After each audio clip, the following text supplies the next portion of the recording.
Welcome to the Deep Dive. Today, we're pulling apart a crucial piece of analysis that looks squarely at some of the most concerning possibilities arising from a deeply complex situation in the Middle East. Indeed. A situation that many are watching very closely. We are diving into an article from BBC News Arabic published on June 14th, 2025. The title gets right to the point: The Confrontation Between Iran and Israel. What are the worst possible scenarios? Very direct. It sets the stage immediately for what kind of analysis we're looking at. Exactly. And our mission in this deep dive is precisely to unpack these specific scenarios as they are presented in this single source. Right. Just what this one article lays out. This article lays out potential paths for how the situation could escalate dramatically, and we're going to break down each one, drawing solely from the insights and analysis offered within its text. And it's important to stress, this source is careful not to predict the future with certainty. It doesn't claim to know what will happen. No, absolutely not. Instead, it provides a structured framework for thinking about what could happen, particularly if the current calls for restraint. Well, the ones happening when the article was written. Which was June 14th, 2025. Right. If those calls aren't successful and the fighting intensifies well beyond the levels seen up to that point, we're going to guide you through these different potential futures that this analysis suggests. Highlighting the logic, the potential triggers it identifies for each one. Exactly. It's absolutely critical to remember throughout this deep dive that we are operating strictly within the confines of this one source material. Just this BBC Arabic piece. We are presenting only the points, the analysis, and the potential scenarios contained within this specific article. We are not bringing in outside information or analysis. No external commentary. And crucially, we are not endorsing any viewpoints presented within the text, whether they originate from one side or another, as discussed in the article. That's key. We're neutral reporters on this specific source. Our sole goal is to help you, our listener, understand precisely what this particular source lays out as the potential worst-case outcomes. To give you the tools to think through these possibilities based on this analysis. Okay, with that in mind, let's really unpack this. Based on this BBC News Arabic article from June 14th, 2025, what exactly are the worst-case scenarios it warns us about? Well, the article starts by painting the picture of that specific moment. Setting the scene. Yeah. On June 14th, 2025, it notes that at that moment, the direct fighting seemed largely confined, mostly between Israel and Iran directly. Just those two main actors initially? Primarily. And there were, the source points out, significant efforts underway internationally. Lots of calls for de-escalation, for restraint. At the UN, other diplomatic channels. Exactly, trying to sort of put the brakes on. But the central question that this source grapples with, and the one that directly leads it into exploring these potential worst-case outcomes, is the very real possibility that those calls for restraint might ultimately be ignored. Or just prove insufficient, Right. What happens, the analysis asks, if the fighting escalates significantly and broadens beyond the direct military exchange between these two states? This is where the article really shifts gear. Huh. It moves from describing the situation as it was then to contemplating these far more dangerous potential futures. Yeah, exploring how a conflict that seemed relatively contained at that moment could potentially just, spiral. Expand in dramatic and concerning ways. And the very first major scenario the article dives into involves the potential entry of a much larger global player onto the scene. Right. Someone whose direct involvement would fundamentally change the entire scope and scale of the confrontation. The source posits that one deeply concerning potential path is the direct military involvement of the United States in the fighting. And what's particularly fascinating here, and crucial, as presented in the source, is the perspective it attributes to Iran. How Iran sees it, basically. Exactly. The article explicitly states that Iran clearly operates under the belief that U.S. forces actively supported Israel's attacks. Maybe not directly participating, but providing implicit support, crucial assistance. Something like that. That's the perception highlighted. And this perception, this belief on the Iranian side, is presented as a key factor. Regardless of any official U.S. denial. Right. The source emphasizes that the perception of complicity is, in itself, a powerful potential driver of escalation, according to this analysis. Okay, so building on that specific belief, which the source flags as central to Iran's potential view, what does the article suggest Iran might do? Well, it suggests a potential retaliation strategy. It says Iran might target American assets located across the entire Middle East region. Not just near Israel, but broadly. Broadly. And the analysis gets quite specific here. It paints a picture of the kinds of targets that might be vulnerable. Like what? It mentions places like special forces camps operating in Iraq, major military bases situated within the Gulf states. Okay, big footprints there. Yeah, and also diplomatic missions, embassies, consulates scattered throughout the region. So it's not just military targets, but diplomatic ones too. Potentially. The source isn't just talking theoretically.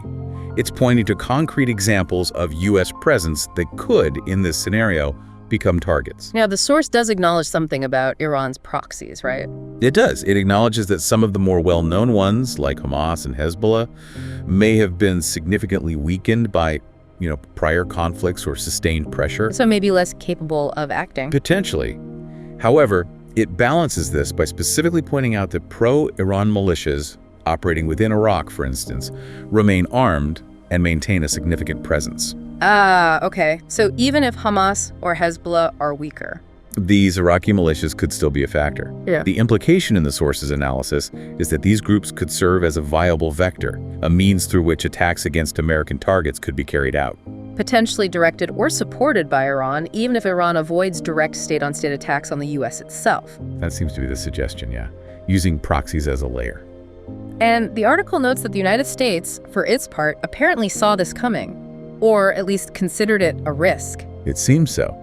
The article states that Washington had already taken precautionary measures, things like reducing the number of personnel in potentially vulnerable locations across the region. Trying to lower the target profile? And the source also highlights that the U.S. had issued strong public warnings directly addressed to Iran, basically saying, don't attack American targets or there will be severe consequences. An attempt at deterrence, clearly. So this sequence, the Iranian perception, the potential retaliation, the U.S. anticipation and warnings, leads the source to ask a critical question. Which is? What exactly would be the specific trigger? What pushes the United States beyond these defensive measures and verbal warnings? To potentially direct military action against Iran or its proxies. Right, and the source identifies a stark, very specific possibility. What if an American citizen were to be killed? Exactly. Yeah. Killed as a result of the conflict, perhaps caught in an attack in Tel Aviv, which has been targeted before, or any other location impacted by the fighting. The death of a U.S. national. The article implies that could be a powerful political catalyst for a much more forceful response. It suggests it could change the political calculus significantly. And this is where the political dynamics, as presented in the source, really kick in. Yeah, the domestic U.S. angle. The article notes that in such a scenario with American casualties, a political figure like Donald Trump, who is mentioned by name, Right, the source names him specifically in this context. might feel politically compelled to act decisively. It also brings up Israeli Prime Minister Benjamin Netanyahu again. And the long-standing accusations, noted in the source, that he's tried to draw the U.S. into Israel's conflict with Iran. So from that perspective, as described in the article, a scenario leading to U.S. involvement might align with certain perceived long-standing goals. It puts those two political elements, Trump's potential reaction and Netanyahu's alleged aims, into the mix. Then shifting back to the U.S. domestic scene, the source highlights a potential tension, maybe even a contradiction. Within the Republican Party, yeah.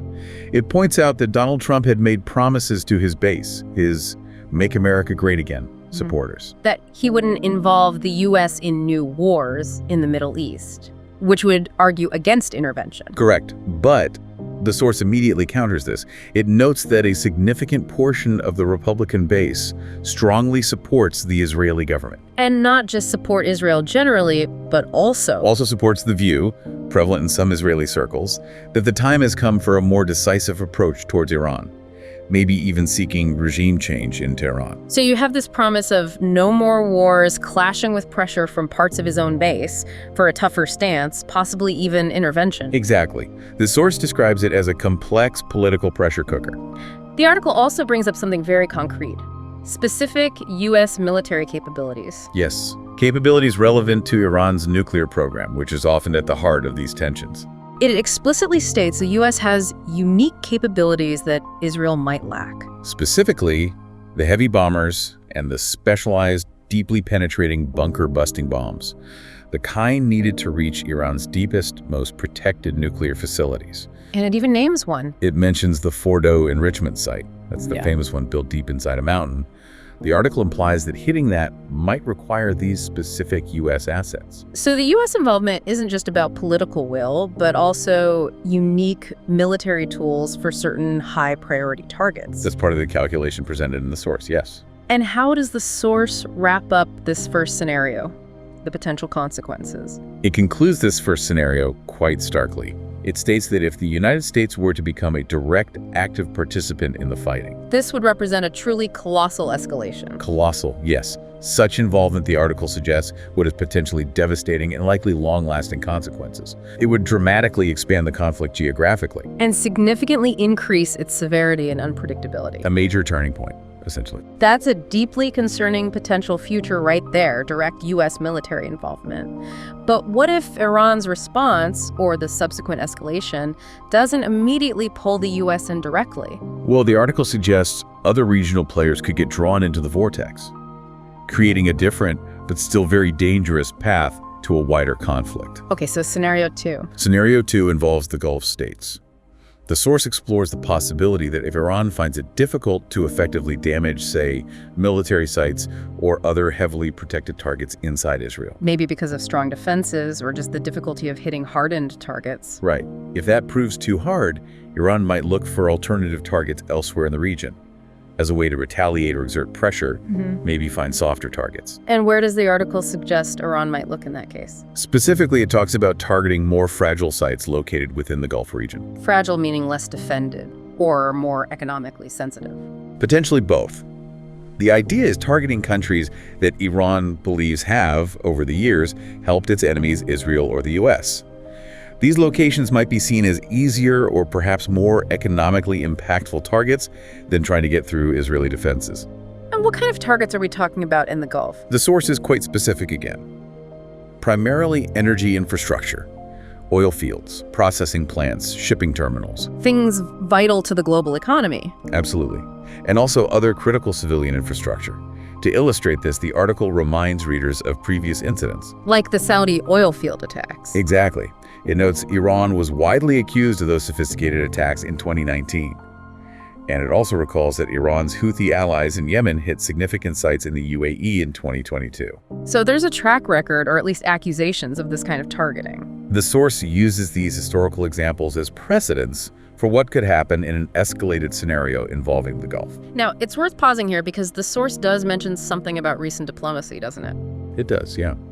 It briefly notes that since those earlier incidents, there has been a period of, well, apparent reconciliation, a thawing of diplomatic ties between Iran and some of these same Gulf countries. So things had maybe calmed down a bit on that front. Seemingly. But the source still presents this scenario targeting the Gulf as a potential worst case. The implication seems to be that underlying tensions or just the heat of a major conflict could easily override those recent diplomatic efforts. Makes sense. And there's another factor keeping the Gulf states connected, right? The U.S. presence. A crucial factor, the analysis points out. These Gulf states continue to host significant U.S. air bases. Which are critical for U.S. power projection in the region. Absolutely. And furthermore, the source notes, and this is interesting, that some of these states unofficially helped defend Israel against that big Iranian missile and drone attack the previous year. Unofficially, so behind the scenes. That's the suggestion, indicating a willingness, perhaps discreetly, to act against Iran when push comes to shove. Okay, so let's trace the steps of this scenario as the article lays it out. Iran finds it hard to hit Israel directly. So it targets energy or infrastructure in a Gulf state it sees as hostile or supportive of his enemies. Then what happens? Then those Gulf countries, already hosting U.S. forces and maybe having unofficially helped Israel before, might request direct U.S. intervention. U.S. warplanes, specifically. Yes, the source mentions U.S. warplanes. The request will be for their own defense, primarily. But it could easily blend into the wider effort to defend Israel or counter Iran generally. Precisely. So this chain of events explicitly links the vulnerability of the Gulf states back to that first scenario of wider U.S. involvement. But here, the trigger isn't necessarily an American citizen killed, but an attack on a Gulf ally hosting U.S. forces. Exactly. The Gulf states become the immediate flashpoint pulling the U.S. in deeper. The second scenario really highlights something the source emphasizes, doesn't it? It powerfully illustrates, according to the analysis, just how interconnected the security landscape of the whole region is. Yeah, it's not just about Iran and Israel in isolation. Not at all. It shows how attacks on targets that might seem a step removed, like infrastructure in the Gulf, could quickly pull in multiple layers of actors. Regional states, the U.S., showcasing the potential for really rapid and complex escalation across different fronts. It's a web, really. Okay, so we've looked at geographical expansion, the U.S. getting involved, the Gulf states getting involved. But the article shifts focus too, right? It considers what happens if the conflict centers on Israel's main military goal, but doesn't achieve it. Right. This isn't about where the fighting spreads, but about what the military action actually manages to do, or critically fails to do, regarding a specific vital issue. And that issue is Iran's nuclear program. Exactly. The source presents a scenario where the Israeli attack, despite potentially being large-scale and certainly risky, ultimately fails to achieve its core objective. Which is, according to the source, significantly setting back or neutralizing Iran's nuclear program. And this failure is framed as a significant worst-case outcome in itself, because it means a costly, dangerous military action was taken. Without getting the primary job done, as perceived by Israel. Correct. And the article suggests why this might fail. Technical reasons. Yes, it points to specific technical challenges related to Iran's nuclear infrastructure.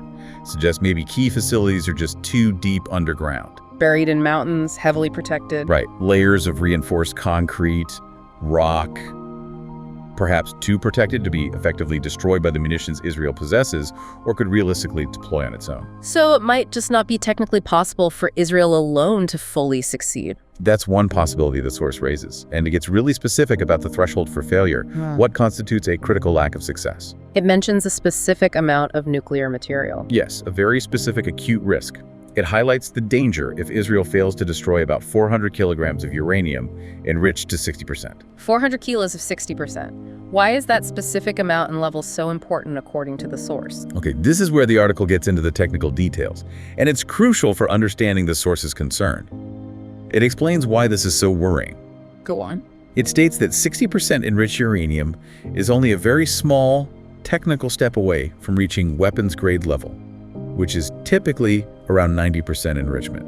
It's much closer than, say, the low-enriched uranium used in power plants. No, it's nearly there. It's significantly closer. Yeah. And crucially, the source notes that this quantity, 400 kilograms of 60% enriched uranium, is, according to the analysis presented, sufficient material to construct roughly 10 nuclear bombs. 10 bombs worth of material already highly enriched. That's significant. It's a breakout capability threshold, essentially. Right. And the source adds another wrinkle. Which is? It notes that this material might not even be in the known declared facilities. It's believed by some, the source says, that it might be hidden deep within secret mines. Making it incredibly hard, maybe impossible to find and destroy from the air. Exactly. You can't bomb what you can't find. And the article adds another sobering point about the limits of airstrikes. The human element. The knowledge. Yeah. It says, while an Israeli attack might tragically kill some Iranian nuclear scientists or engineers, it can't destroy the knowledge, the expertise Iran has built up over decades. That intellectual capital remains, even if buildings are destroyed. So putting all that together, the difficulty of destroying facilities, the potentially hidden material, the persistent knowledge, the source argues this leads to a deeply concerning possibility if the strike fails. Right. Instead of deterring Iran, the Israeli attack might actually backfire, according to this analysis. How so? It might convince the Iranian leadership that the only truly effective way to stop future attacks like this is to get the bomb themselves. Is to accelerate their efforts as quickly as possible to acquire a complete deliverable nuclear weapons capability. The attack itself becomes the justification, the impetus for Iran to cross the nuclear threshold. So the very act meant to stop the program could paradoxically speed it up. That's the potential perverse outcome the source outlines. And it adds another layer of potential danger. Leadership changes. Yeah. What if the strikes kill off some of the existing military leaders, or maybe key scientists and engineers who understood the complexities and risks involved? Okay. The analysis suggests that the new people stepping in, perhaps less experienced, perhaps more hardline or ideological, might be more reckless, more willing to take extreme risks, like pushing for a nuclear weapon faster. That adds another element of unpredictability. Definitely.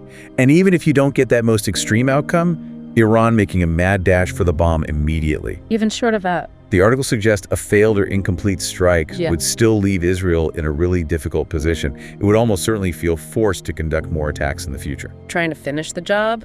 Or just slow down Iran's potential acceleration. Either way, it leads to a continuous cycle. The source warns this could trap the region in an exhausting, seemingly endless loop of strikes and counterstrikes with no real resolution. Just constant conflict simmering or flaring up.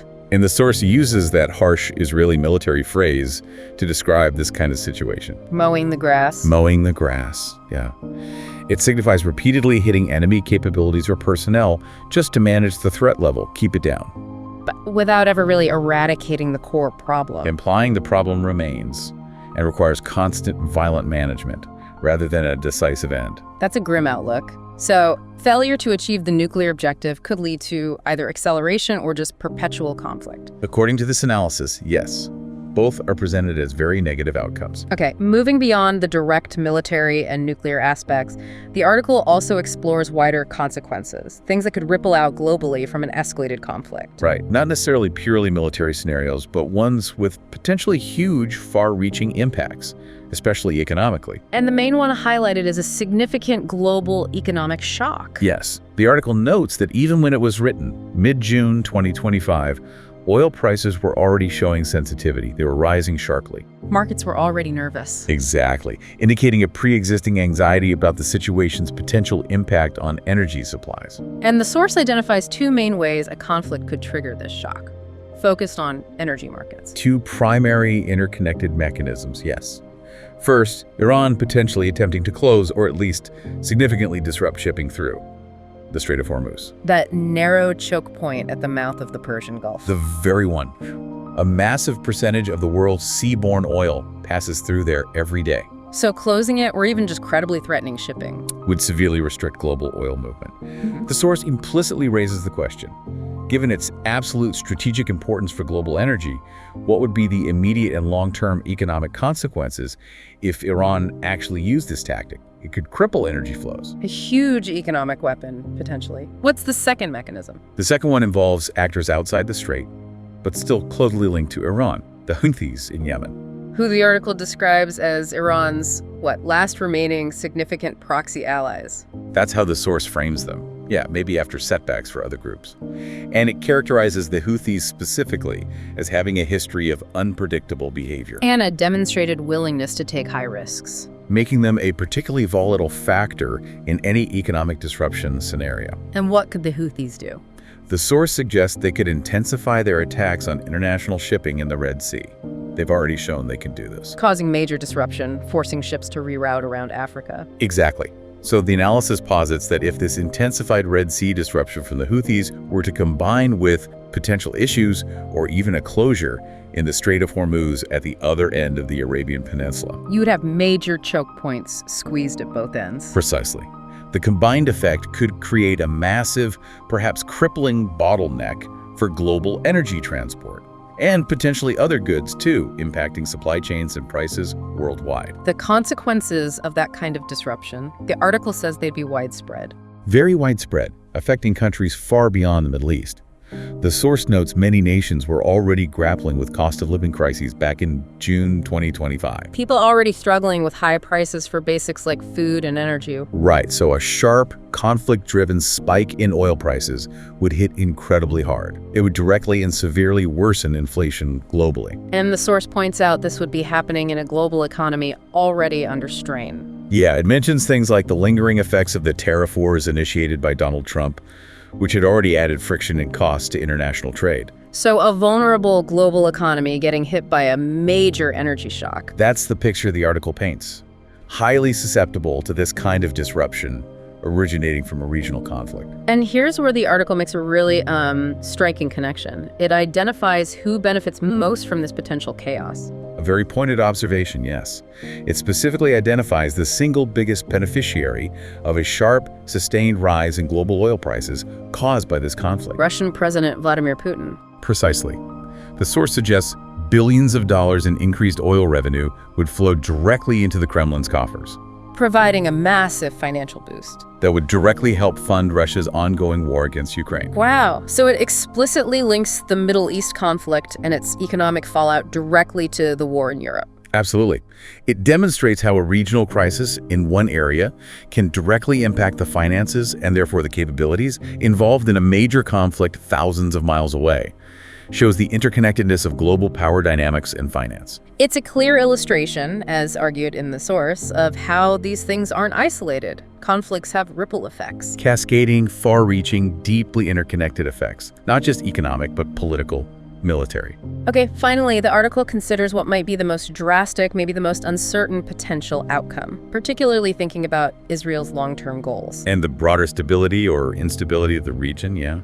This scenario involves fundamental political change within Iran itself. Regime. The source explores the possibility, framing it as potentially remote, maybe unlikely to be achieved just through limited strikes, that Israel could somehow succeed in a long-standing aim, overthrowing the revolutionary Islamic regime in Iran.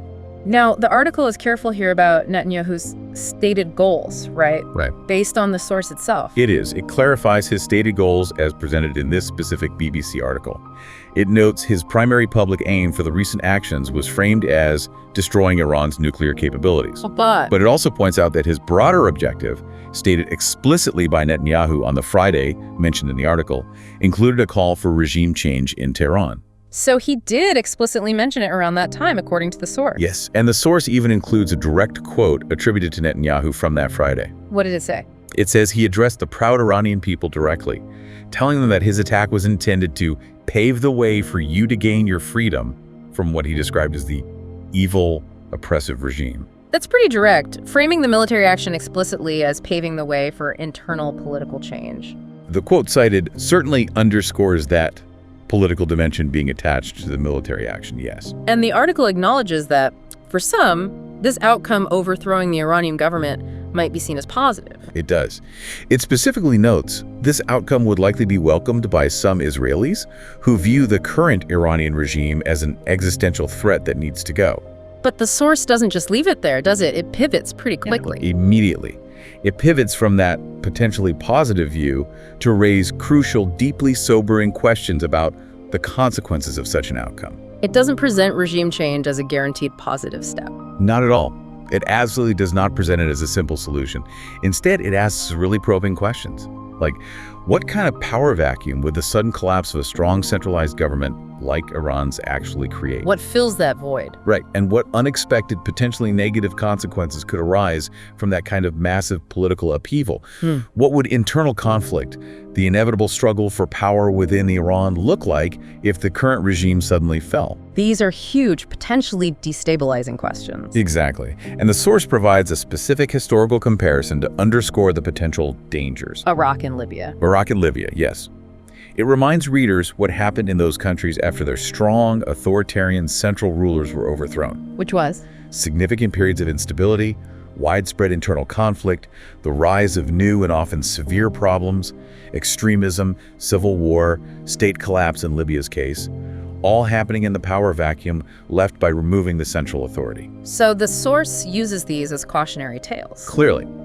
It's a strong implication within the article that simply removing a regime, even one seen as oppressive like Iran's, doesn't automatically lead to stability. It can very easily create its own new set of severe, unpredictable, and potentially regional problems. So even the perceived success of regime change carries huge risks, according to this analysis. Massive risks and uncertainties, yes. So how does the article conclude this section and its whole list of scenarios? It wraps up by emphasizing that the actual path forward, the actual trajectory of events, will depend very heavily on how the conflict develops, specifically in the critical days immediately following its publication date of June 14th. It underscores the immediate uncertainty. The next few days are pivotal. Highly pivotal.